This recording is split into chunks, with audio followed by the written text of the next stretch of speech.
Hello, Paul. How are you today? Yeah, it's great to be back. Okay. Last day, unfortunately. Yes. And how have you been finding this festival? Are you enjoying it? It's wonderful for people to be back together, connecting, which is so important. It's great that Seren, as they have done for the last 5 or 6 years, separate to lockdown, have initiated bringing poets together. So great space here, very light in the atrium, and a nice theatre with different workshop rooms. So it's nice to see them. Yes. Outside the First Thursday environment, which of course is so well known and loved anyway. And speaking of First Thursday, I loved your reading last night as part of the showcase in honour of Amy Wack. Right. Would you like to say a little about the poem you read, please? That's a new poem. For me, lockdown threw me into writing a new collection, which is written, and I've written it in a very different style to my first book. I decided that I wanted to do a very different type of book, and the poem I read last night was called Think of the Trojan Women, which draws on a play by Euripides. And in the lockdown period, I really found a rich seam, principally from reading Sophocles. Oh, yes. So, reading his what is known as his 3 Theban plays, but mainly Oedipus Rex, the poem that I read last night, I guess draws from that interest. It happens to be Euripides, but I found very much with these troubled times that we live in, troubled conflicts happening, that actually Greek tragedy offers so much in terms of exploring the dynamics of love and hate. So that poem isn't in the book that I've written, or at least I don't think I'm going to put it. It's not in. Yeah, at the moment it's not in that book, but it draws out of this new avenue that I've really enjoyed looking at. Yeah. And are you a classicist, sort of, by? No, I'm not. So my educational background, I do have a degree in psychology, but no. So in terms of the classics, I'm self-educated. So I've just put some effort in. I've gone back to the translated, the editions I've used are the Penguin editions, and. But it's been really, I found it very rich, and there's a writer who's an academic in New York called Simon Critchley, who's written. I know of the name, yes. Yeah, he's written. He's one of these. He's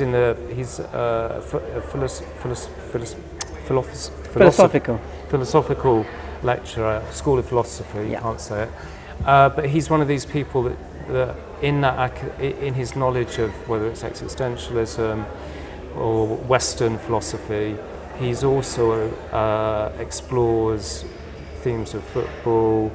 But there's a particular book he wrote just a few years ago on Greek tragedy, where he was saying, as an idea, as a theme, as a structure for plays, that absolutely this is a way that we should look at our modern world. It's not something in the past. So he was trying to bring it into a relevance, and obviously various directors draw on the classic plays. But I found that book really illuminating, and he has a lot of quotes from the Canadian poet Anne Carson, who's a classicist by training. So what appeals to me, if one breaks it down to language, and Anne Carson's a great poet for this, and I've been exploring her work, is sort of simplified tones, simplifying speeches articulations which actually are really brave in saying difficult things.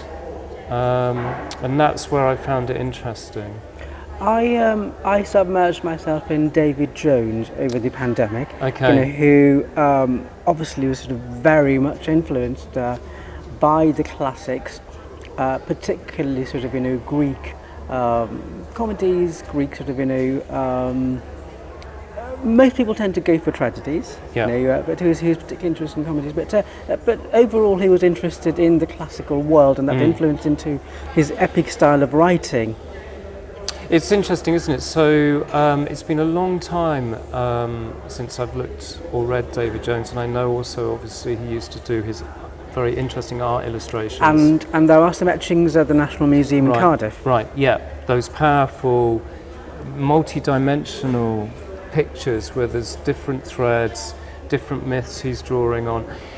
Well, that's interesting because I guess as a writer, and I didn't expect this necessarily to happen to me because I didn't know if I could do this, but so we carry the subjectivity of ourselves, and I think only naturally that's where we first create our work, from our environments where we're brought up, the people that we meet. But I feel maybe sometimes, it depends on what you're trying to achieve, that to rise up from that subjectivity into thinking about certain themes that might be more universal, then you need myth.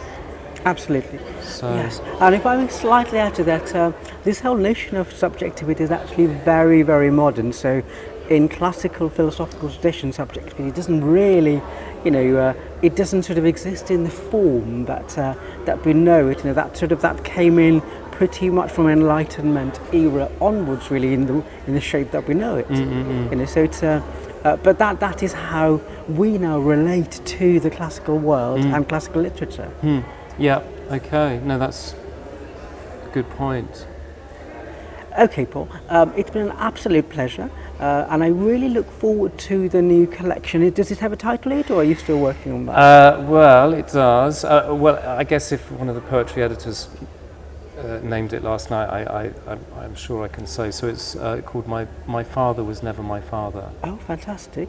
And who is it going to be published by? So it will be a Seren book. Oh, fantastic, fantastic! So really looking forward to that then. And I presume that you'd probably have a launch as part of one of the featured writers in First Thursday, maybe.